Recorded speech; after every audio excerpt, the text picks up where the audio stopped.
All right, so getting your materials from Inkscape and onto the laser is going to require a couple of small steps. So I've got two different files here. I've got, this is all vector, and this one has an image in here.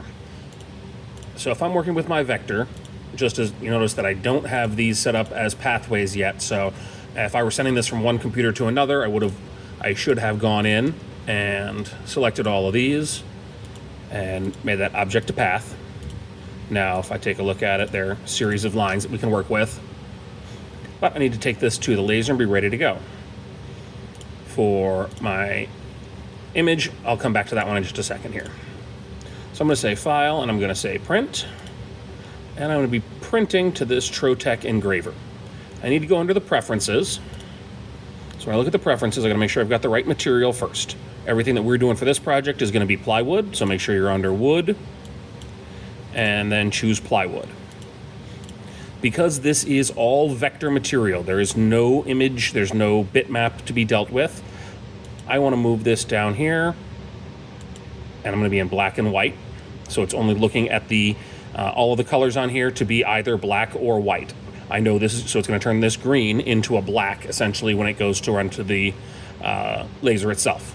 We generally will leave minimize to job size checked and take these and leave them as they are. Minimize to job size means that the software is going to look for the edges of your project and it's going to cut out everything else. So when I say click on that JC to say OK, and I'm going to click print. And in just a second down here, this is going to show up. And there it is. There's my file. So I'm going to delete this off. Delete, gone. And here's my file. So I'm going to drag this in. And if I look over here, these are the time estimates for my part. Once I select it and I hit update, it's going to take a look back and see how long it thinks it's going to take to make all these cuts. I like to hit the WYSIWYG control, which stands for what you see is what you get, that little eyeball. So I can see I've got my red outline, I've got my black lines for etching, and I look over here. My etching is going to take me about 5 minutes and 40 seconds, cutting 28 seconds. Both of those seem like reasonable numbers for a part this size.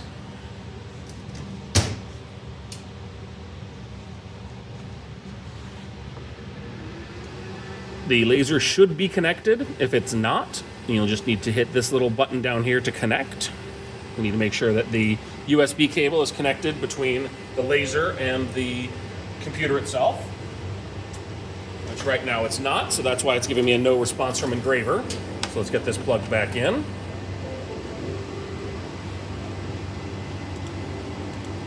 Click OK. Let's try that one more time.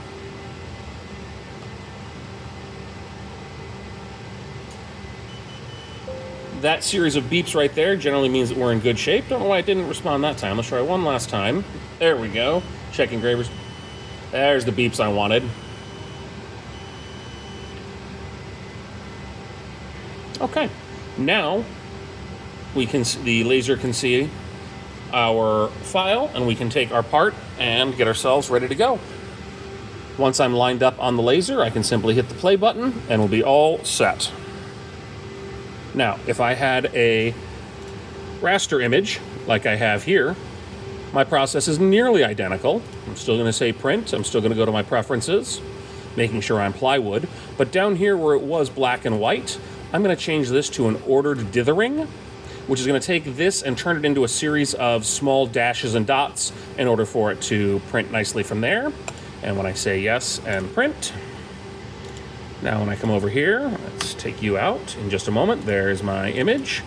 So I bring this in, and if we zoom in, we can see all the little dots. So each of these little dots they are where it's going to etch. When I say update, now I'm looking at almost 14 minutes to etch and about a minute to cut on the outside, which are reasonable numbers. My whole point is I need to make sure that my timing makes sense and that my outlines line up and I can see both red and black for my part. Once if this is lined up and my part is in the very upper left-hand corner for the laser, I hit play and we're all set to go.